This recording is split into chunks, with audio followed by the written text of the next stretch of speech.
औज़ुबिल्लाहिमिनश्शैतानिर्रजीम बिस्मिल्लाहिर्रहमानिर्रहीम। आज हम क्लास फर्स्ट ईयर के PK maths textbook chapter number 3 में न्यू टॉपिक डिस्कस करेंगे। आपके पास न्यू टॉपिक है डॉट और स्केलर प्रोडक्ट। ठीक है, मैंने स्टार्ट में ही इस चैप्टर में वेक्टर में आपको बता दिया था कि स्केलर वेक्टर क्या होता है। ठीक है, और दूसरा आपके पास जो था, आपके पास है डॉट और स्केलर प्रोडक्ट। ठीक है, आपके पास जो है कहा जा रहा है कि द डॉट और scalar product of a two vector A and B denoted by A dot B. आपके पास जो है एक दो वेक्टर है जिसको हमने नाम दिया है ए एंड बी, और वो जो डिनोट होता है वो ए डॉट बी से होते हैं। ठीक है, फिर कहा जाता है कि ए डॉट बी दरअसल इक्वल होता है absolute of A absolute of B and cos theta. यहाँ पे आपको फिगर दिया हुआ है कि आपके पास एक वेक्टर है बी और दूसरा वेक्टर है ए। अगर आप इसको ज्वाइन करोगे ना तो यहाँ पे एक एंगल बन रहा है, और ये एंगल अगर आप इसका डॉट प्रोडक्ट लोगे उसका दूसरा नाम स्केलर प्रोडक्ट है। ठीक है, तो वो दरअसल क्या होगा, A dot B is equals to absolute of A absolute of B and cos theta.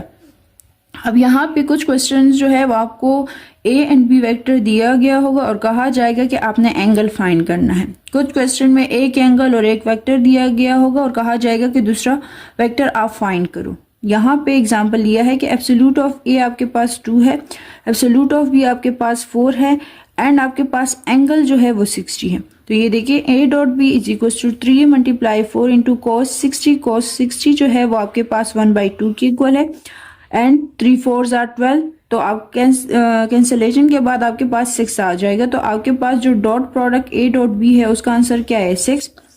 This while the negative π/2 and theta into pies the cos theta is negative and A B are always positive. यहाँ पे कहा जा रहा है कि आपके पास π/2 दरअसल 90 है, 90 और 180 के दरमियान क्या है, नेगेटिव है। अब इसके कुछ रूल्स है। फर्स्ट आपके पास है कि parallel vector, if A and B are a vectors are a parallel vector but in the same direction as above in a figure then theta equals to 0। कहा जा रहा है कि अगर आपके पास दो वेक्टर है, एक ए है और दूसरा बी है, ये ए है एंड बी है, और अगर दोनों का डायरेक्शन सेम होगा तो इट्स मीन इसका जो एंगल है वो क्या होगा, 0 होगा। और जब आप A dot B absolute of A and absolute of B cos theta, theta की जगह अगर आप 0 पुट करोगे तो cos 0 दरअसल 1 के इक्वल होता है। तो a डॉट बी किसके इक्वल होता है, absolute of a and absolute of b। ठीक है, सेकंड में आपको कह रहे हैं कि अगर आपके पास दो वेक्टर है वो पैरेलल है लेकिन उनका डायरेक्शन अगर अपोजिट्स है, ठीक है, तो आपके पास जो थीटा होगा वो क्या होगा, एंगल। ठीक है, एंगल आपके पास 180 होगा। तो जब आप a dot B absolute of a absolute of b cos angle आपके पास क्या है 180 पुट करोगे तो आपके पास absolute of A and B क्या आ जाएगा, minus absolute of A and B. तो आपके पास ए डॉट बी क्या आ गया, minus absolute of A and B. Minus है क्योंकि यहाँ पे जो दो पैरेलल वेक्टर है वो अपोजिट डायरेक्शन में है तो वो नेगेटिव आ जाता है। ठीक है, अच्छा नेक्स्ट आपके पास है कि थर्ड केस, अगर ए इक्वल्स टू बी हुआ तो यानी अगर आप a की जगह b पुट कर दे या b की जगह a पुट कर दे तो a dot a is equals to absolute of a absolute of b cos 0। तो आपके पास आंसर क्या आएगा, एब्सोल्यूट ऑफ a स्क्वायर। तो आपके पास absolute of a is equals to under the root a dot a है। सेकेंड आपके पास आ रहा है कि ऑर्थोगोनल वेक्टर। आपके पास है कि अगर ऑर्थोगोनल वेक्टर कब होगा, यानी अगर आपके पास दो वेक्टर गिवन है, एक a है और दूसरा क्या है, b है, और अगर आपके पास एंगल 90 हो तो cos 90 क्या होता है, 0 होता है। तो आपके पास ऑर्थोगोनल वेक्टर जो है वो 0 आ जाएगा, यानी a dot B absolute of a absolute of b cos angle यहाँ पे क्या है 90 है तो ये 0 आ जाते हैं। अब हम ऑर्थोगोनल में एंगल 90 क्यों लेते, अगर आप यहाँ पे फिगर देखो ना, ये आपके पास एक वेक्टर a है और ये b है। जब इन लोगों ने इस वेक्टर को ज्वाइन किया तो यहाँ पे 90 एंगल बन रहा है, और वो कह रहे एंगल 90 जो है उसको हम ऑर्थोगोनल वेक्टर कहते हैं। ठीक है, अब यहाँ पे कहा जा रहा है कि scalar product of a unit vector, कि अगर आपके पास स्केलर प्रोडक्ट है और आप उसका यूनिट वेक्टर फाइंड करते हो तो आपके पास i j एंड k आ जाता है। मैंने इससे पहले टॉपिक में आपको बता दिया था। अब वो आप कैसे फाइंड करोगे, तो ये देखिए i रिप्रेजेंट करता है x एक्सिस को, j रिप्रेजेंट करता है y एंड k रिप्रेजेंट करता है z को। तो कह रहे हैं कि अगर आपके पास कोई दो वेक्टर है, आप उसका प्रोडक्ट लो यानी मल्टीप्लाई करो और उसमें आपके पास वेक्टर आ जाए i इंटू आई, तो आपके पास i इंटू आई क्या होगा 1, क्योंकि यहाँ पे एंगल 0 होता है और cos 0 क्या आ जाता है 1 आ जाते हैं। तो इसी वजह से आपके पास i इंटू आई से क्या आएगा 1 आ जाएगा। ठीक है, j इंटू जे से आपके पास 1 आएगा, k इंटू के से आपके पास 1 आ जाएगा।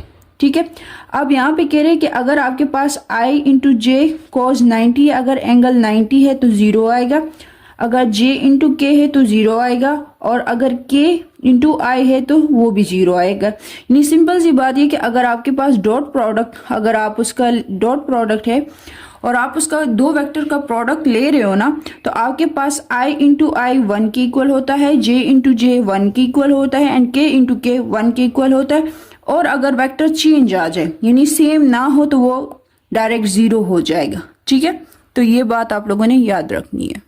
नेक्स्ट आपको कह रहे हैं कि अगर आपके पास दो वेक्टर हो a एंड b, ठीक है, ये आपके पास a वेक्टर है और ये आपके पास b है, ये 3D है क्योंकि यहाँ पे i j एंड k आ जाता है। अगर आपको कहा जाए कि आपको हमने दो वेक्टर दिए हुए हैं, आप उसका डॉट प्रोडक्ट फाइंड करो, तो वो आप कैसे करोगे?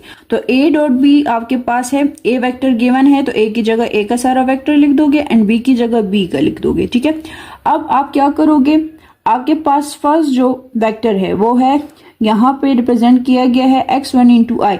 इस फर्स्ट टर्म को आप इस ओवरऑल 3 टर्म के साथ मल्टीप्लाई करोगे, देन सेकंड को ओवरऑल 3 के साथ करोगे एंड देन थर्ड वाले को ओवरऑल 3 के साथ करोगे। क्लियर है? अब यहाँ पे देखिए इन लोगों ने क्या किया हुआ है, x1 x2 into I, i into J and i into के, यानी फर्स्ट को पहले i के साथ, देन j के साथ एंड देन k के साथ, फिर प्लस आ गया। ठीक है, देन दोबारा आप j को i के साथ, j को j के साथ एंड j को k के साथ, देन थर्ड k को i के साथ, k को j के साथ एंड k को k के साथ। क्लियर है? नेक्स्ट स्टेप आपके पास जो है हमने अभी पढ़ा हुआ है कि i इंटू आई से क्या आएगा 1 आएगा। ठीक है, अगर आपके पास वेक्टर चेंज हुए तो 0 आएगा, तो ये ओवरऑल 0 हो गया।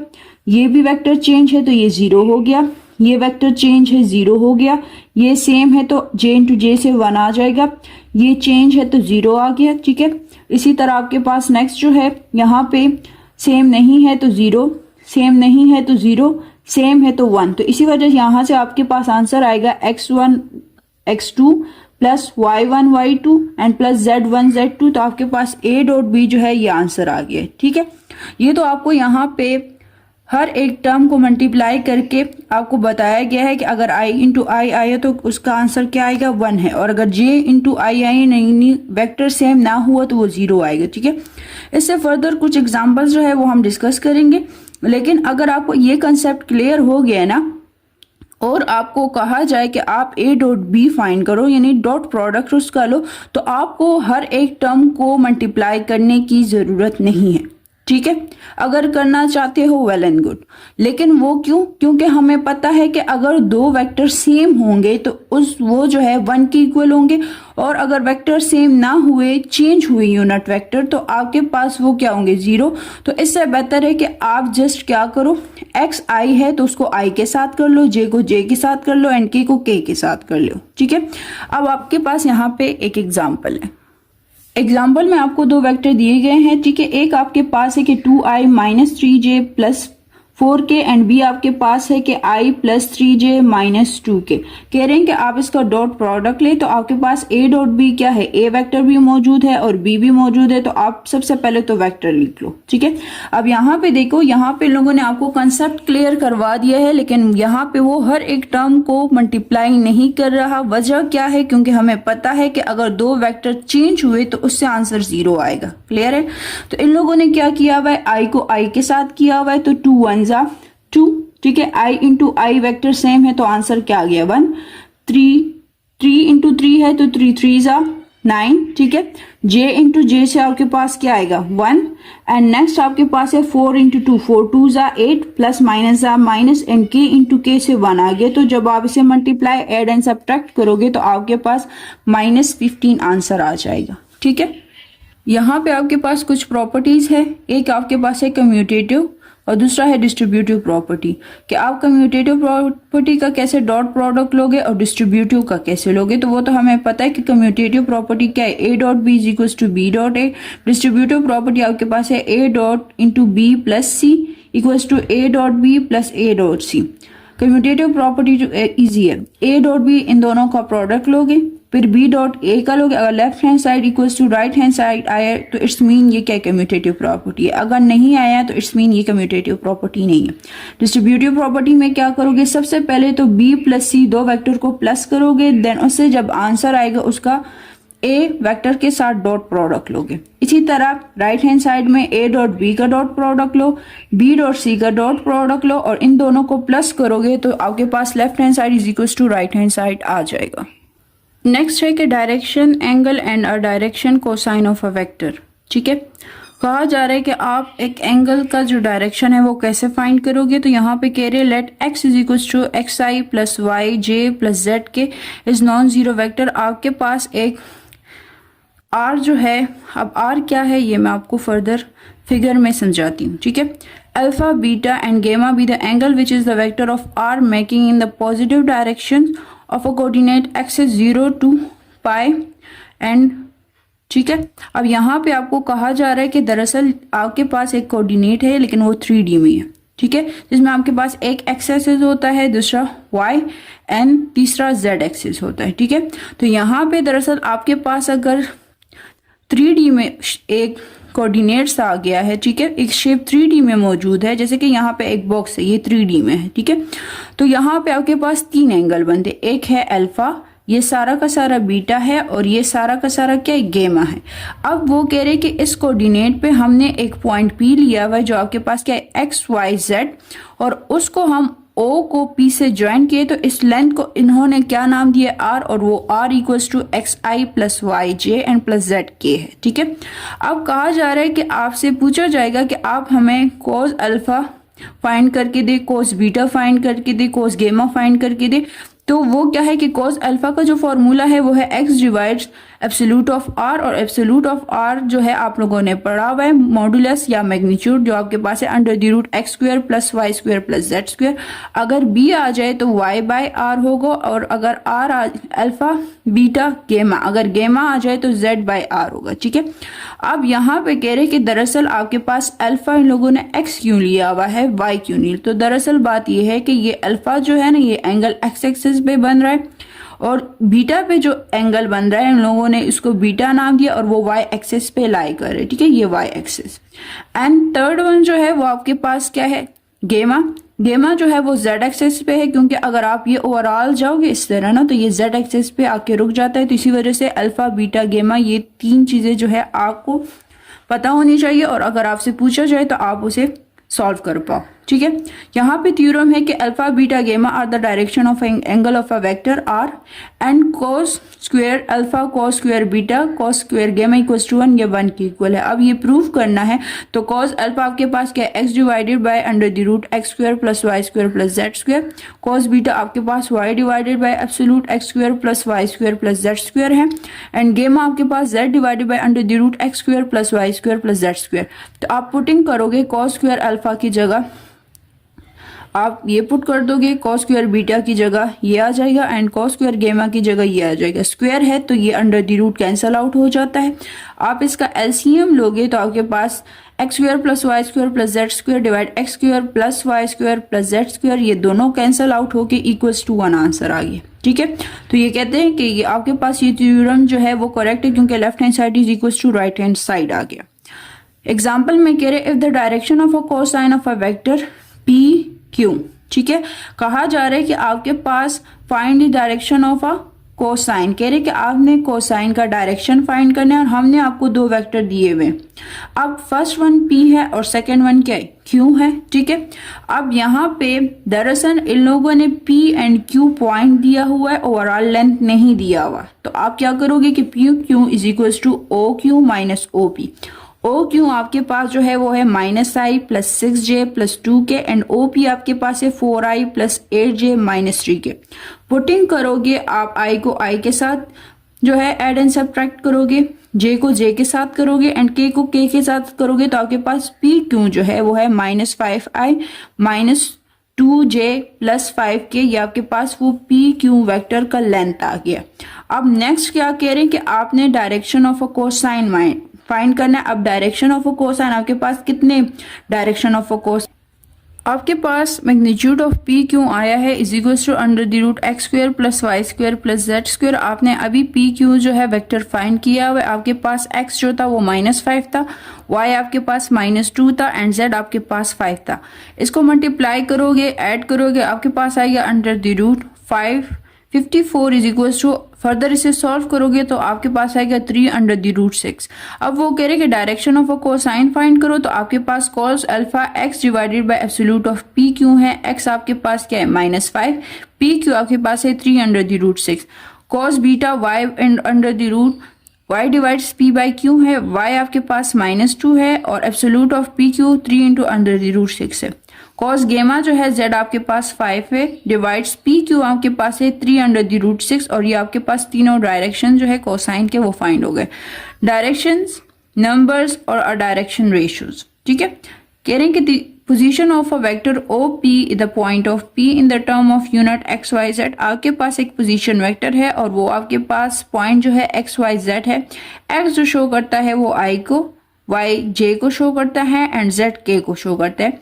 और वो पोजीशन वेक्टर इन लोगों ने दिया हुआ है कि OP = R, पोजीशन को हम R से डिनोट करते हैं एंड वो है XI + YJ + ZK। If the cos alpha, cos beta and cos gamma are the direction of a cosine, अगर ये तीनों angle cos of a direction है of a R के, then P is a positive constant, तो P आपके पास positive होगा। ठीक है, देन आपके पास क्या आएगा P × cos alpha, P × cos beta and P of a cos gamma is called the direction of a number और direction of a ratio। इसको हम direction of a number या direction of a ratio भी कहते हैं। ठीक है, अब यहाँ पे आपकी कहा जा रहा है कि x = absolute of r cos alpha, y = absolute of r cos beta and z = absolute of r cos theta। ये क्यों कह रहे हैं कि x = दिस है, क्योंकि इससे पहले जो अभी मैंने आपको वो 3 एंगल्स बताए हैं, अगर आप उसका क्रॉस मल्टीप्लिकेशन करोगे ना तो आपके पास x, y एंड z आ जाएगा। ठीक है, अब यहाँ पे वो कह रहे हैं कि OP आपके पास r = absolute of r this and this. दरअसल OP क्या है, x, y, z है, तो आपने x की जगह x लिखना है, y की जगह y एंड z की जगह z लिखोगे। ये आप यहाँ पे आपके पास एब्सोल्यूट ऑफ r कॉमन है तो cos alpha i + cos beta j + cos गेमा k आ जाएगा। ठीक है, और cos अल्फा i जो है इन लोगों ने सपोज किया cos अल्फा l है, cos बीटा m है एंड cos गेमा n है। ठीक है, एग्जाम्पल में कह रहे हैं find the direction numbers and the direction of cosine. Direction numbers भी फाइंड करने हैं और डायरेक्शन ऑफ अ कोसाइन भी फाइंड करना है। पॉइंट हमने दिया हुआ है। The direction numbers are 2, -3 and 6। आपके पास जो डायरेक्शन नंबर है, जो पॉइंट है, जो पॉइंट कोऑर्डिनेट्स में लाई कर रहा है, वो पॉइंट्स क्या है, एक 2 है, एक -3 है और एक 6 है। OP सबसे पहले आपके पास R क्या है, इसको आपने वेक्टर में शो करना है तो आपके पास आएगा 2i -3j + 6k। आपके पास एब्सोल्यूट ऑफ OP = 7। अब ये 7 कैसे, ये आपके पास फार्मूला है एब्सोल्यूट का या मैग्नीट्यूड का, x² + y² + z², ये फार्मूला यूज हुआ है। ठीक है, तो 2 2 = 4, 3 3 = 9 एंड 6 6 = 36। आप इसे कैलकुलेट करोगे तो आपके पास OP जो एब्सोल्यूट है उससे आंसर 7 आएगा, यहाँ पे डायरेक्ट किया गया। Therefore the direction of a cosine R, आपके पास डायरेक्शन ऑफ अ कोसाइन जो है, यहाँ पे हमने L सपोज किया हुआ था ना, तो L = x divided by OP, M = y divided by OP and N = z divided by OP। x आपके पास 2 है, y आपके पास -3 है एंड z आपके पास 6 है, तो ये वो लिख दिए। OP हमने फाइंड किया हुआ है और वो क्या है, 7। दरअसल L M N में कंफ्यूज नहीं होना, जस्ट उसने कहा है कि cos अल्फा जो है इक्वल है L के, cos बीटा m के है और cos गेमा n के है। दरअसल ये डायरेक्शन ऑफ अ नंबर या डायरेक्शन ऑफ अ रेशो जो है हम फाइंड करते हैं, यानी हम इसको एज अ रेशो शो करें कि हमारे पास रेशो क्या है, L M N N है। Find the coordinates of a P if P OP is the length 6 units in the direction of OR where R is a point of this। ठीक है। कहा जा रहा है कि find the coordinates of P, आपने P का coordinates find करना है। If O P is a length is 6 unit, अगर ओ पी जो लेंथ है वो क्या है 6 यूनिट है, is the direction of O R, और उसका डायरेक्शन क्या है ओ आर है, और आर जो पॉइंट है उस पे आपके पास है 2, -1 एंड 4। तो दरअसल आपके पास ओ आर का जो लेंथ ऑफ अ डायरेक्शन है वो क्या है 2i - j + 4 के। आपने इसका मैग्नीट्यूड या एब्सोल्यूट दोनों नेम यूज होते हैं, वो आप फाइंड करोगे तो आपके पास फार्मूला है √x² + y² + z²। आपके पास x2 है, y -1 है एंड z 4 है। जब आप कैलकुलेट करोगे तो आपके पास मैग्नीट्यूड ऑफ ओ आर क्या आएगा √21। अब वो क्वेश्चन में जो दरअसल कह रहे थे ना, वो कह रहे आपके पास एक एरो यानी एक वेक्टर है जो o है और हमने दिया हुआ है p जो है आपने फाइंड करना है, ये ओवरऑल लेंथ p है, ठीक है। तो direction of cosine O R आपके पास क्या है l, ये दरअसल x है, और ये आपके पास एब्सोल्यूट ऑफ ओ आर है my divided by absolute of O R, और यहाँ पे है z divides absolute of O R. Putting करोगे तो आपके पास l, m and n find हो गया, ठीक है। आप कह रहे कि कोऑर्डिनेट्स ऑफ अ p, आपके ने p के कोऑर्डिनेट्स फाइंड करने, तो वो क्या है absolute of r into l, absolute of r into m and absolute of r into n। तो एब्सोल्यूट ऑफ r जो है वो इक्वल है OP के, और OP दरअसल 6 है, ये क्वेश्चन में कहा गया था, ठीक है। तो r absolute of r l equals to 12 √21। l ये है, r आपके पास 6 है तो 6 2 = 12, देन 6 इंटू 1 -6, 6 इंटू 4 24 आ गया। तो आपके पास जो पॉइंट्स है वो है 12 डिवाइड √21, -6 डिवाइड √21 एंड 24 डिवाइड √21, ये आपका आंसर होगा, ठीक है।